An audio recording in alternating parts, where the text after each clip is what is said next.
Hi everyone, welcome back to the Tox Lab. I'm Rebecca. I'm Rob. This week we're going to be looking at two things which have got the same name but are actually very, very different. Rebecca, words that are the same but have different meanings. Do you have a favourite? I can't actually think of any examples. It's way too early for my brain to be engaged. Oh, come on, there's hundreds. Yeah, I know. Bank and bank. Yeah. And bank, actually. I'm so confused. River bank. Yeah. Plain banking. There's so many meanings. Yes. I don't think I have a favourite. That is reasonable. Obviously, this is a toxicology podcast, so you've possibly already guessed. This week, we're going to be looking at 2C-B and 2C-B, as it's sometimes known, 2C or pink cocaine. We're going to be looking at both of those, a little bit on why they've got such a similar name, and just how now vastly different the two things are. Before we jump into today's episode, if you want to stay up to date with our content, you can find us on Instagram at @the_tox_lab. We also have a LinkedIn page, which we're quite active on. And for those of you who don't use social media, but still want to get in touch with episode suggestions or comments about our episodes, you can email us at thetoxlab@gmail.com. First, we wanted to have a look at a compound, 2C-B. And this was one of a number of compounds which form part of what's called the 2C family.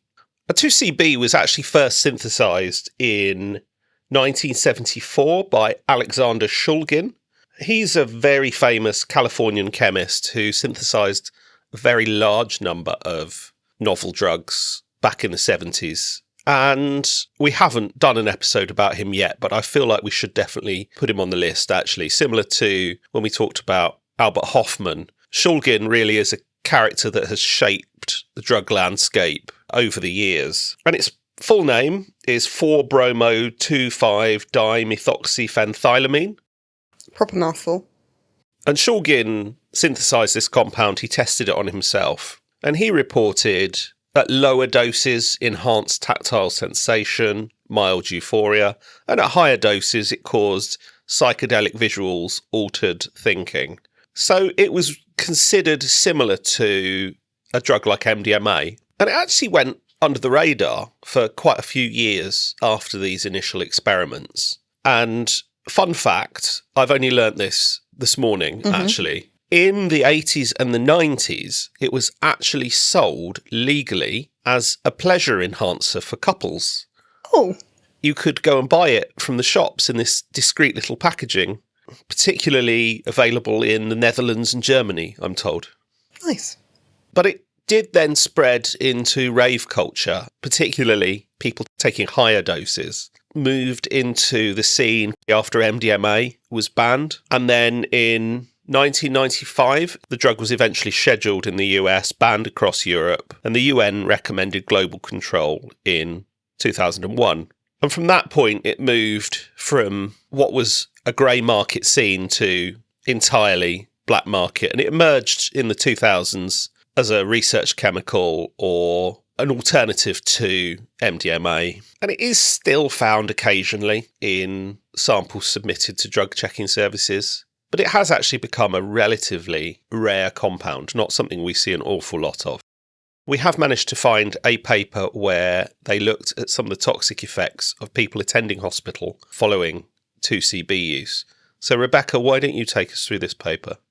So this paper is looking at the severity of poisonings after exposure to low and moderate doses of 2C-B, which they've classed up to 20 milligrams, and high doses, which is greater than 20 milligrams. This study was actually quite interesting. They were using calls to the Dutch Poison Information Centre on suspected 2C-B exposures, then taking details and following up with patients, interviewing them, seeing if there were any leftover samples that they could test to analytically confirm the presence of 2C-B.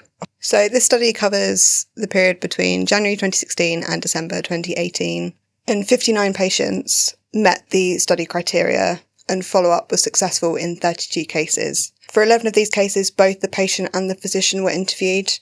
For 15 of them, only the physician was interviewed about the particular case, and then for 6, only the patient was interviewed.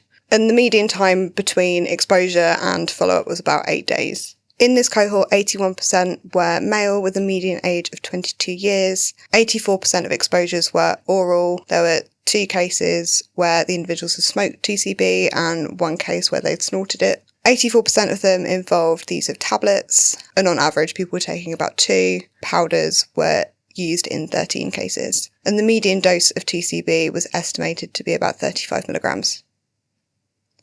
In terms of co-use with other drugs, 9 cases reportedly only used 2C-B and nothing else, and in those who consumed other substances, 7 patients had more than 2 standard drinks, and 20 patients used other illicit drugs, including cannabis, MDMA, amphetamine, LSD, GHB, ketamine, cocaine, and then some other NPS drugs in a few. 75% of the patients in this cohort had experiences with other illicit drugs, and more than half of the patients had admitted 2C-B use before the event. And on the whole, the majority of these were recreational use. A couple of them were accidental exposures, a couple of them were for the purposes of suicide, and all patients across the cohort had experienced symptoms. So 9 patients had taken a low to moderate dose, so they classed that as anything less than 20 milligrams of 2C-B, and the severity scale for these patients was classed as moderate. 8 presented to the emergency department, with 2 being admitted, 1 of which was admitted to the ICU, but both were discharged within 24 hours. And in this group, symptoms included visual hallucinations, agitation, anxiety, tachycardia was quite a common symptom across these patients, and a couple of them did have prolonged QT intervals as well. 17 individuals had taken a higher dose of 2C-B, so anything greater than 20 milligrams, and the median dose within this group was 72 milligrams. 14 individuals were classed as having moderate effects, 3 were classed as having mild effects, 16 presented to the emergency department, 8 were admitted, 1 of which being admitted to the ICU, and all were discharged within 24 hours. And despite the higher dose, the symptoms across this cohort seem to be quite similar, so drowsiness, visual hallucinations, agitation, tachycardia, increased temperature, all being very common symptoms. They also had a category for unknown exposures, so those where they weren't sure how much 2C-B they'd taken, and there were 6 cases in this group, all classed as moderate in severity. 5 had presented to ED, 2 were admitted, but were discharged within 24 hours. So in terms of the clinical presentation, very general stimulant toxicity, tachycardia, agitation, increased body temperature is often associated with particularly serotoninergic stimulant drugs like MDMA. An awful lot of polydrug use in this cohort as well, though, right? Like a lot of people not having just taken 2C-B, but also taken MDMA and cocaine and other things. And it did appear that there was a high proportion of patients in the lower dose group that had exposure to other drugs, which might potentially account for how similarly each group presented. They all had fairly similar symptoms. They were kind of graded very similarly. Okay, so the people who were taking the higher dose were more likely to have just taken 2C-B. Yes, yeah. As opposed to other people that were maybe taking a little bit alongside a little bit of other things. Yeah. That makes sense. Biological samples from 5 patients were available for testing to analytically confirm the presence of 2C-B. In 1 case, blood and urine were present. For 2 cases, there was only blood available, and for another 2 cases, there was only urine available. And the time between exposure and the samples being taken was between 1.5 and 9 hours after exposure. All 3 urines that were tested were positive for 2C-B. The case where we have paired blood and urine had 2C-B present in the urine at a concentration of 342 nanograms per mil, but was not detectable in blood. Out of the 3 blood samples available, 2C-B was not detectable in any of them. In 2 of the urine-only samples, they did detect a metabolite of 2C-B, 4-bromo-2,5-dimethoxyphenethyl alcohol. And they did have leftover tablets available from 2 of these cases, which were tested and found to have 2C-B present at a concentration of about 10 milligrams. And it is important to remember with this data set that it was only cases that were reported to the Dutch Poison Information Service, so it's likely that these cases were slightly more severe in effect, because otherwise they probably wouldn't have attended a medical facility and therefore been reported. So there could well have been a lot of people having taken 2C-B in this time period that didn't contact the Dutch Poisons Information Service. That's completely fair. And even though these weren't all analytically confirmed, 96% of 2C-B tablets that were surrendered to drug testing facilities in the Netherlands did contain 2C-B. So they are making the assumption that those self-reporting 2C-B use were reliable self-reports. It's an interesting set of data, isn't it? So some evidence of some toxic effects on the background of a lot of polydrug use. Most people actually recovered relatively quickly. Yeah. Without too much medical intervention. And possibly some correlation here with the dose effect reports of Shulgin when he first tested this compound. Higher doses leading to more psychedelic and more full-on stimulant effects. Interesting. So now let's look at Tusi, also known as 2C-B, spelt phonetically, also known as pink cocaine. There is a bit of history as to why this is called Tusi or 2C-B. In the early 2000s, in part of Colombia, there were some very wealthy nightclubs, and 2C-B, actual genuine 2C-B from Europe, was available to club goers. It was considered a rare European import drug at the time. And eventually, that supply dried up. And so the people who were supplying these nightclubs instead started selling a mix of powders, ketamine and MDMA, and calling it 2C-B. And then this spread across Colombia, most of South America, and eventually made its way to Europe and to the US. And it's become a bit of a thing, hasn't it, in the media? There's been a lot of celebrity involvement with Tusi. So Tusi has been mentioned in the media quite a bit recently. It's been mentioned multiple times in the trial of Sean Diddy Coombs. A New England Patriots wide receiver, Stephon Diggs, was caught on video holding pink powder. Cardi B's been photographed on a boat with pink powders, and it was also mentioned in Liam Payne's toxicology report following his death. So it's almost become a drug of choice for celebrities and that sort of lifestyle. Yeah. And that in itself has driven the marketing, hasn't it? We haven't mentioned the pink part, actually. We should. We should. It's not pink. Traditionally, if it's a mixture of MDMA and ketamine, that should be a white powder. But it's actually dyed pink. And what we're actually looking at here is clever marketing. I've also heard that sometimes it's like scented with strawberries or bubblegum as well. Okay. That's my fun fact. I don't know how to respond to this. Scented drugs. Either way, it's become almost a desirable celebrity drug that people sometimes aspire to. And so we're now going to look at some toxicology data coming out of Miami-Dade, looking at toxicology results in cases where coloured powders or Tusi were mentioned. So Rebecca, why don't you take us through this?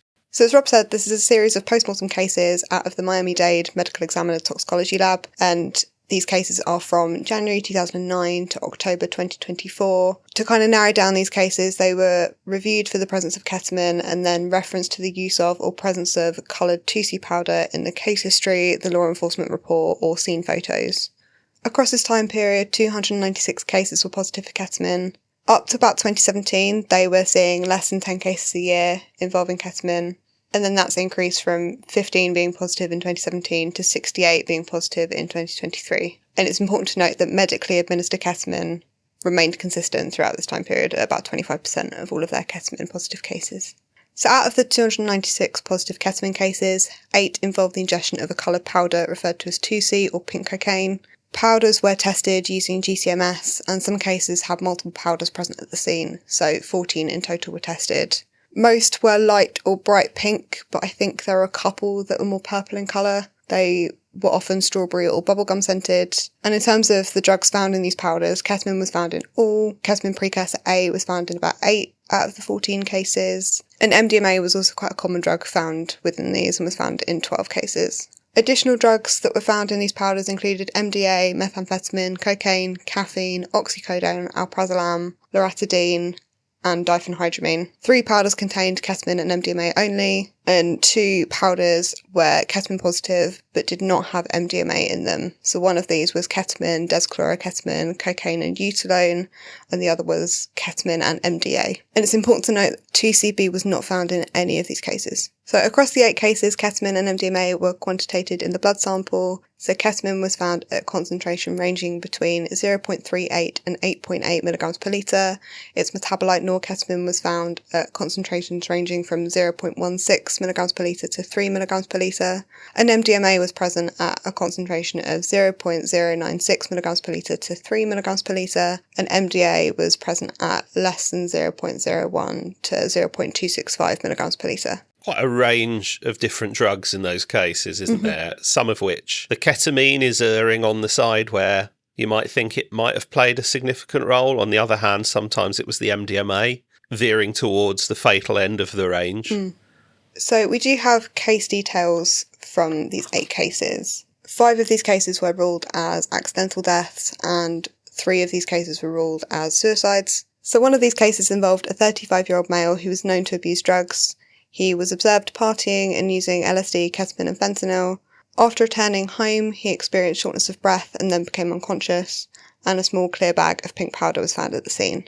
Findings at autopsy showed that he had hypertensive and atherosclerotic cardiovascular disease, cardiomegaly, pulmonary congestion, left pleural effusion, hepatomegaly, splenomegaly, and obesity. And on toxicology, he tested positive for fentanyl, norfentanyl, heroin, oxycodone, ketamine and its metabolite, MDMA, MDA, MDEA, methamphetamine, amphetamine, paracetamol, alprazolam, 7-aminoclonazepam, cetirizine, naloxone, noscapine, LSD and piperine. So quite a cocktail. That is one heck of a toxicology report. Yeah. And while this is only one of the cases in this series, all of them tested positive for multiple drugs. Presumably there's not some suggestion that all of those drugs came from one bag of pink powder. No. So 2 very, very different drugs, effectively. 2C-B, a single molecule, relatively predictable in terms of effect and dose. 2C, 2C-B, pink cocaine. Actually, just a mix of, sometimes sounds like whatever anybody could get their hands on. Typically ketamine, sometimes MDMA. Some of those other drugs, there was mentions of oxycodone, diphenhydramine, benzodiazepines. Essentially a real mix of what could potentially be anything. Interestingly, one of the other names, we've sort of said this is pink cocaine. I've certainly heard it referred to as pink cocaine before. Most of these powders didn't contain cocaine, despite pink cocaine being one of its names. It's really quite concerning, isn't it, that you've got this celebrity-driven marketing, plus what you're marketing is not even consistent. And people really don't know what they're getting into. I think this is a lesson I have to keep teaching myself, and that's that not everybody is a toxicologist, because you look at this and you just think, why? Why are you doing this? Yeah. Even if you wanted to take ketamine and MDMA at the same time, at least take them separately so you know what relative proportions of which you're taking. Yeah. What's your view on the celebrity culture and Tusi's popularity? I think it's always worrying when celebrities are seen in the media with certain drugs, because there will always be people that want to kind of emulate that and then will seek out those specific things. And with Tusi or pink cocaine, you don't know what you're going to get. So that adds kind of an extra layer of danger to it. It definitely adds an extra layer of risk, doesn't it? We've talked so often about how with street drugs, dosing can be inconsistent because you don't know the purity of what you're taking. In the case of 2C, not only is the purity in question, but actually what's in it is in question sometimes. And I think this does show possibly the need for more drug checking services. Yeah. For people to be able to actually test their powders and get some information on what they're being sold or what they're possibly going to take, and help users make slightly more informed decisions. I don't know what the user perception is either. I don't know whether people who buy 2C on the street are aware that it is a mix of multiple substances, or whether they think it's 2C-B, or whether they think it's something else completely. I'm not sure if anybody's done survey data or anything like that. That would be really interesting to find out. Yeah, it would be. I wouldn't be surprised if a lot of people thought that what they were buying was cocaine because of its alternative name as pink cocaine.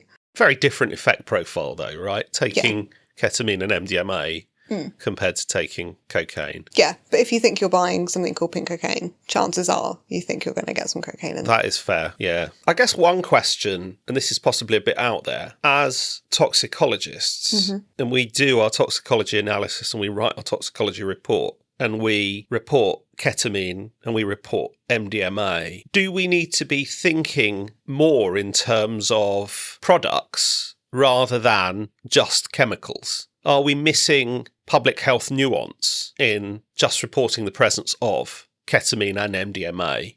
Obviously, we don't always have the information. We don't know necessarily that it was sold as a pink cocaine mix. I'm just thinking that we measure chemicals, we don't measure what's sold on the street. And whilst they interact, are we missing some key data? I think there's an argument where it's feasible that it could be helpful reporting that, like, oh, this was found at the scene and we've got these chemicals that could be related to this. It's just quite tricky to, like, especially when you're not testing like the powders and the tablets and things, to know what's in what. But having that information could be important and help inform users and things like that. Yeah, I don't necessarily have all the answers. I'm just thinking is a level of nuance here that is maybe being missed. Yeah, I think it's so hard from like our perspective where we're just testing biologicals and not the actual substances seized at the scene, but pairing those together could be useful. Yeah, for sure. So in conclusion, 2C-B and Tusi, same sounding names, but very different realities. 2C-B, a single compound, clear pharmacology and a history. 2C, street level branding, unpredictable, variable mixes. And it does really highlight the importance, I think, of testing and the availability of testing to users. Celebrity and cultural branding can make drugs appear more appealing. And as toxicologists, I do think it's important for us to understand the culture behind a drug and its name, as well as just understanding its mass spectrum. I'm particularly concerned by the bubblegum scenting. Yeah. That was a slight shock to me. So I hope you've enjoyed listening to us this week. Do give us a like or a follow. Share the episode with a friend of yours who might think that pink cocaine is actually cocaine. And do get in touch if you've got thoughts and cases relating to this. We'd really like to hear from you all. Hope you all have an amazing week, and we'll see you next time. Bye!